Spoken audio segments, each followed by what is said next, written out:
Hello guys, welcome back to my channel Aditi Khatri Psychology Classes.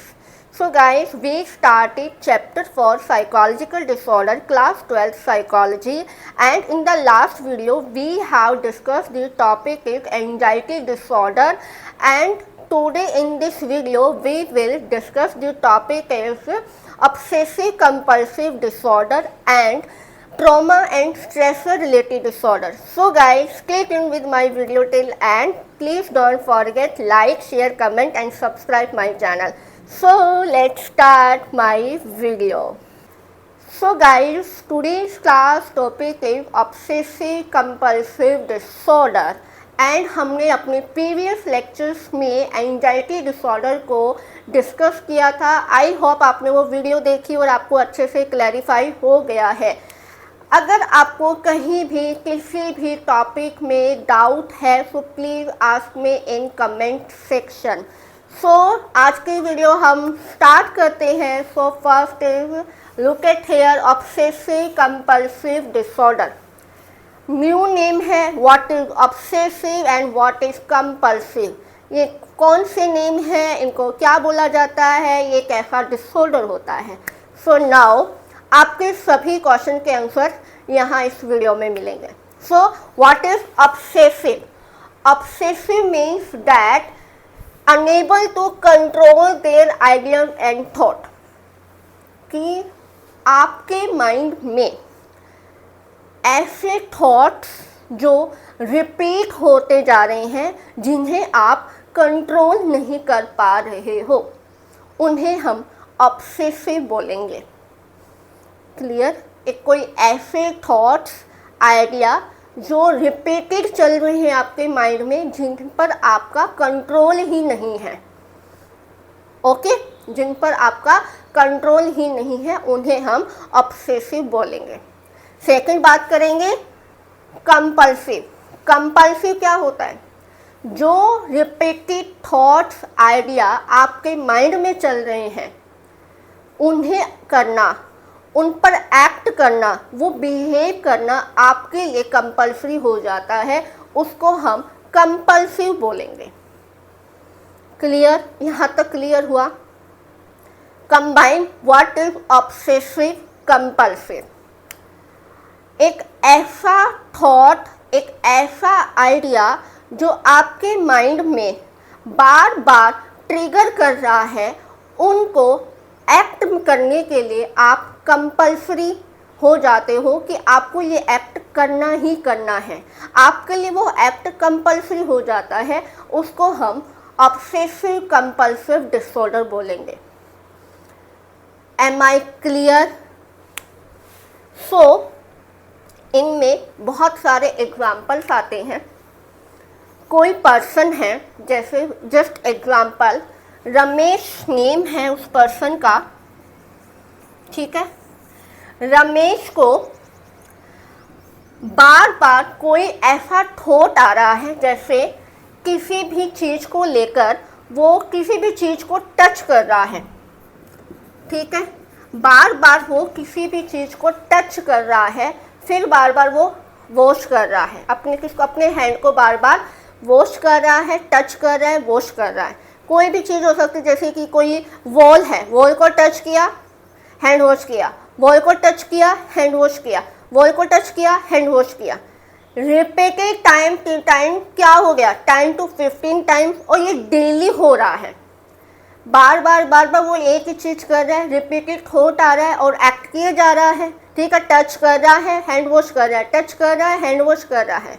Right. 1 time, 2 time, 3 time, 4 time, that is okay. But 10 to 15 times and daily life का एक part बन चुका है. That is not okay. That is the obsessive compulsive disorder.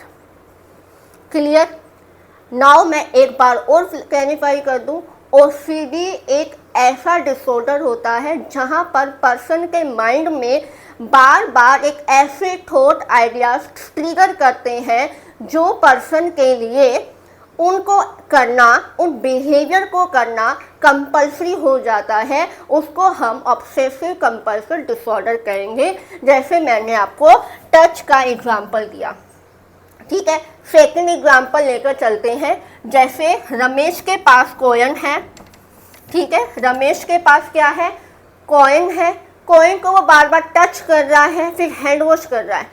Coin को फिर touch किया, hand wash किया, touch किया, फिर हैंड वॉश किया, ठीक है। किसको किया, टच करके हैंड वॉश किया। या फिर वो क्या करेगा, अपने इस कॉइन को बार बार वॉश करने लग जाएगा कि ये अच्छे से साफ नहीं हुआ है, ये क्लीन नहीं है, इसके ऊपर अभी भी कुछ डॉट से लगे हुए हैं इस कॉइन पे। तो वो क्या करेगा, बार बार उस कॉइन को भी वो क्या करेगा, वॉश करेगा, साथ में अपने हैंड वॉश भी करने लग जाएगा।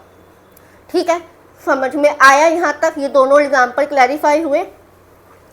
अब ये सभी चीज़ें हम 1 टाइम 2 टाइम डेली लाइफ में अपन करते हैं, लेकिन ये जो एक्टिविटी हम डेली के कोई पर्सन 10 to 15 टाइम्स कर रहा है या फिर इससे ज़्यादा टाइम हो रहा है और इसका मंथली पे भी ज़्यादा जा रहा है, तो ये आपकी नॉर्मल लाइफ को अफेक्ट कर रहा है और ये सीवियर लेवल तक होता है। तब हम कहेंगे इस पर्सन को क्या है, ऑब्सेसिव कंपल्सिव डिसऑर्डर है, इन शॉर्ट OCD है।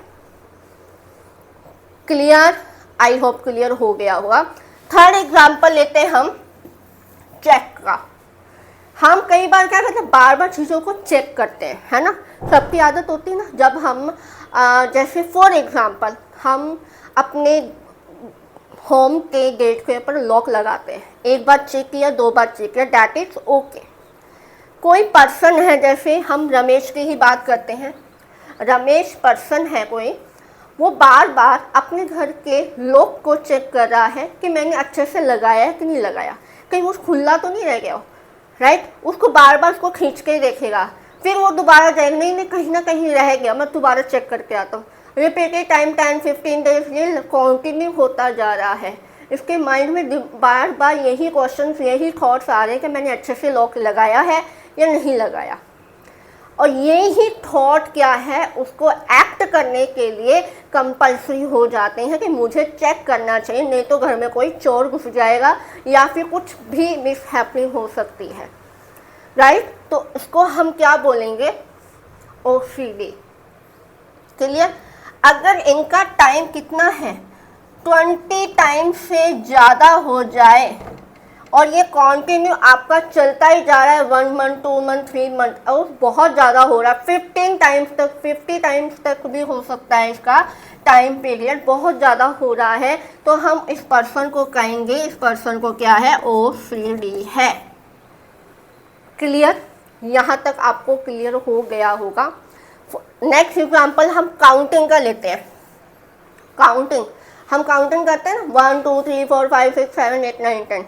अगर रमेश को मैं बोल दूं कि क्लास में कितने स्टूडेंट्स बैठे हैं, तो आप उनको काउंट करके बताओ, मुझे एक रिपोर्ट चाहिए। ठीक है, मैंने रमेश को बोला कि आपकी क्लास में कितने स्टूडेंट्स हैं, मुझे काउंट करके बताओ, मुझे एक रिपोर्ट चाहिए। तो रमेश क्या करेगा, 1 2 3 4 5 6 7 8 9 10, ये मुझे 10 तक की काउंटिंग देगा। बार बार वो काउंट करेगा, नहीं एक इसमें मिसिंग है, इसमें एक इतने मिसिंग है। वो कंटिन्यू क्या करेगा, थॉट करेगा, रिपीटेड थॉट आएंगे उसके माइंड में और वो एक्ट करेगा किसके लिए, कि मैं बार बार में काउंट करेगा कि इसमें कम थे, इसमें ज़्यादा है, इतने नहीं थे, पहले इतने थे। तो इस तरीके से क्या है, हर पर्सन में OCD है। किसको, रमेश को ऑब्सेसिव कंपल्सिव डिसऑर्डर है। क्लियर? आई होप आप तो इतने सारे एग्जाम्पल के साथ क्लियर हो गया हो। अगर कोई भी डाउट हो मुझे कमेंट सेक्शन में मैसेज करें।